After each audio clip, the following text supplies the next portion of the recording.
નવાયાર્ડ વિસ્તારમાં જે Fatehganj police station વિસ્તારમાં આવેલો છે ત્યાં એક સગીર વયની દીકરી ઉંમર વર્ષ 15 એની ઉપર બળાત્કારની ફરિયાદ એ દીકરીની માતા દ્વારા આપવામાં આવેલી છે.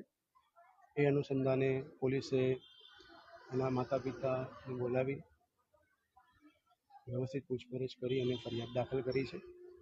ફરિયાદમાં એની માતા ને જે સગીર વયની દીકરી છે એમને 2 આરોપીના નામ લખાવ્યા છે.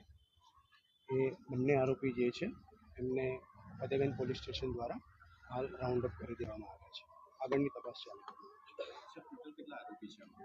અત્યારે ફરિયાદમાં જે બતાવેલા છે એ ટોટલ 2 આરોપી છે અને બંને આરોપીને પ્રથમ એક આરોપીને પકડ્યો અને એના લગભગ કલાક 1.5 કલાક પછી પોલીસે અલગ અલગ વિવિધ ટીમો બનાવી અને અમારી એલસીબી અને ફતેગંજના ડિસ્ટાફ દ્વારા બીજા આરોપીને પણ રાઉન્ડ અપ કરીને લાવવામાં આવ્યા છે.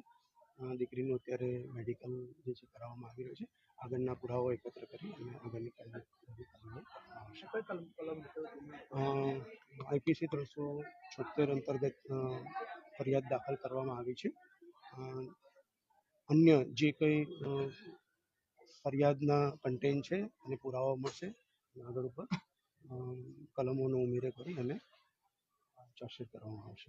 સર, સ્થાનિકોનો આક્ષેપ છે કે જે વિસ્તારમાં ઘટના બની તે જગ્યાએ દારૂ અને ચરસ ગાંજો વેચાય છે તેવા ઘણા આક્ષેપો પણ થયા. જે વિસ્તાર નવાયાર્ડ બતાવ્યો છે એમાં આપણે કદાચ જોયું હશે તો ઘણા લાંબા સમયથી પોલીસ અવારનવાર 31 ડિસેમ્બર સુધી પણ ત્યાં કોમ્બિંગ પણ કરેલું છે.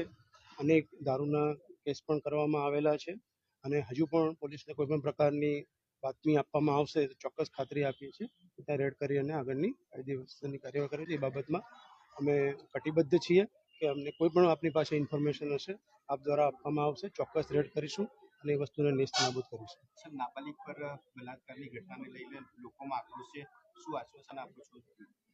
અમે એ બાબત એના ફાધર મધરને પણ કીધું છે. અમે પ્રજાજનોને પણ કહીએ છીએ કે પોલીસ ઉપર વિશ્વાસ રાખવું, તપાસ કરવાનું કામ અમારું છે. જેટલા સ્ટ્રોંગ પુરાવા એકત્ર કરી અને ચાર્જશીટ કરવાની હશે એના માટે અમે દીકરીને ન્યાય મળે એ માટે કટિબદ્ધ છીએ. એક એક પુરાવો એકત્ર કરી અને અમે એનું ચાર્જશીટ કરીશું. અન્ય આરોપી અંદર સંડોવાયેલા હોય એ અત્યારે ઇન્વેસ્ટિગેશનનો વિષય છે. હાલ જે ફરિયાદમાં 2 આરોપી બતાવેલા છે બંને આરોપીને અત્યારે રાઉન્ડ અપ કર્યા છે. થોડી પૂછપરછ કરી અને આગળ અરેસ્ટ કરીને આગળ એની કાર્યવાહી કરવામાં આવશે.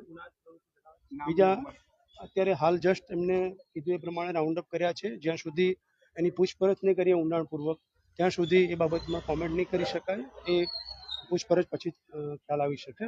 એક આરોપીની ઉંમર આશરે 19 વર્ષ છે, એક આરોપીની ઉંમર આશરે 20 વર્ષ છે. Thank you.